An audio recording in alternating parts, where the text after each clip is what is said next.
Hi there everyone, welcome back to Gateball Refereeing Info Centre. Today we're going to be discussing something very different. I'm going to introduce myself. My name is Anthony. I'm the president of the Ulstermeet Croquet Club, where we play gateball in some capacity. There are very few people who play gateball at the moment in Victoria, and it's great to see that clubs are joining every single day and new people are being introduced to the great strategies and athletic ability of being able to play gateball.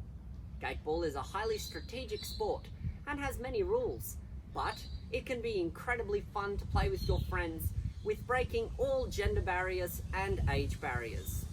Teams can be mixed with men and women playing together. Teams play at a scratch level. There's no handicap system, so everyone can have fun. Gateball is a sport for everyone. The basics of the game are going to be discussed in this video series. Videos will be added from time to time to fill in gaps, but a core central amount of them will be added all at once. This is to assist new players to the game. So without further ado, let's play Gateball. As I've mentioned, Gateball is a game between two teams. These teams are most commonly made up of 5 players on each team, playing one ball each. There can also be up to 3 substitutes on each team. There can also be 1 manager for each team. In practice, these do not necessarily always occur, mostly because most teams in Australia do not have managers, although they are permitted to have one. Most teams also do not have large amounts of substitutes, although you are, as I said, permitted up to 3.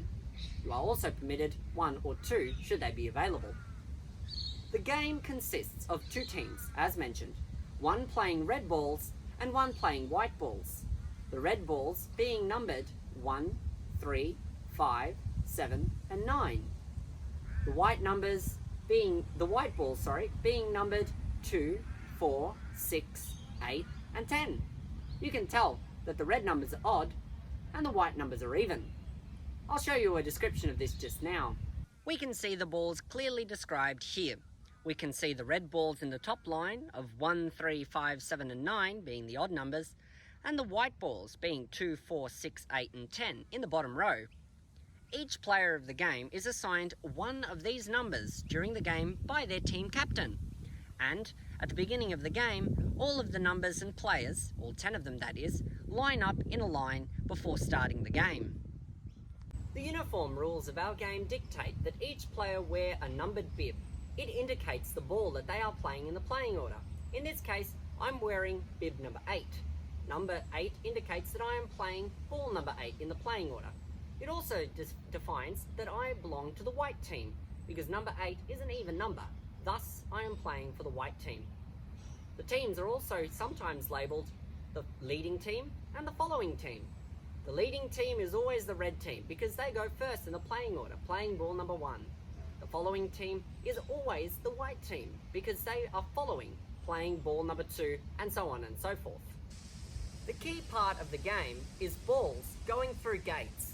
There are 3 gates on the court, Gate 1, Gate 2 and Gate 3.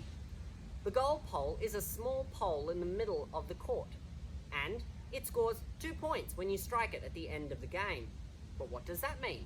Well, a ball must travel through Gate 1, through Gate 2 and through Gate 3 in order to then strike the goal pole.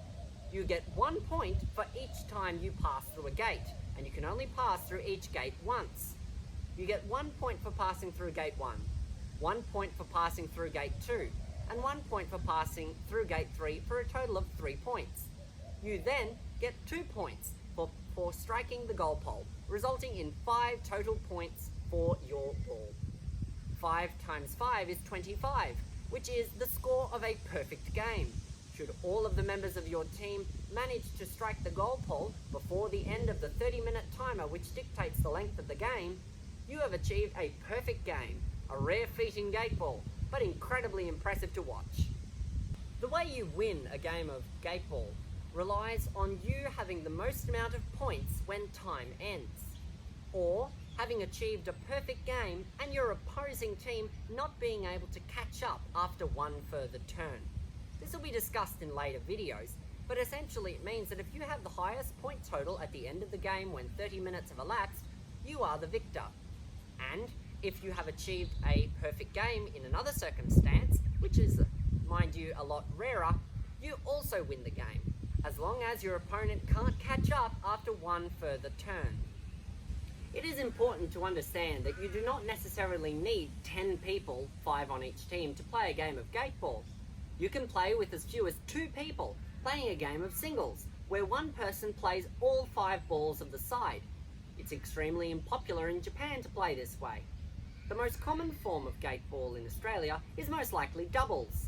Doubles involves you and a partner playing all 5 balls, rotating through the numbers. It's key to remember that although a team of 5 people and 10 in total to play the game is preferable as it makes for the most enjoyable experience, in many cases it is impractical to get that many people together at one place and at the same time. Thus, many other ways of playing the game exist, and don't let 10 people being in the same place at the same time being a limiting factor for you considering playing Gateball at your croquet club. So, without further ado, let's get into the video series. The following video series is designed for new players and beginners to the sport, as well as croquet clubs throughout Victoria and Melbourne, to implement a Gateball playing system. There are plenty of people available to help you out, and we hope that this series will help you understand the basics of Gateball.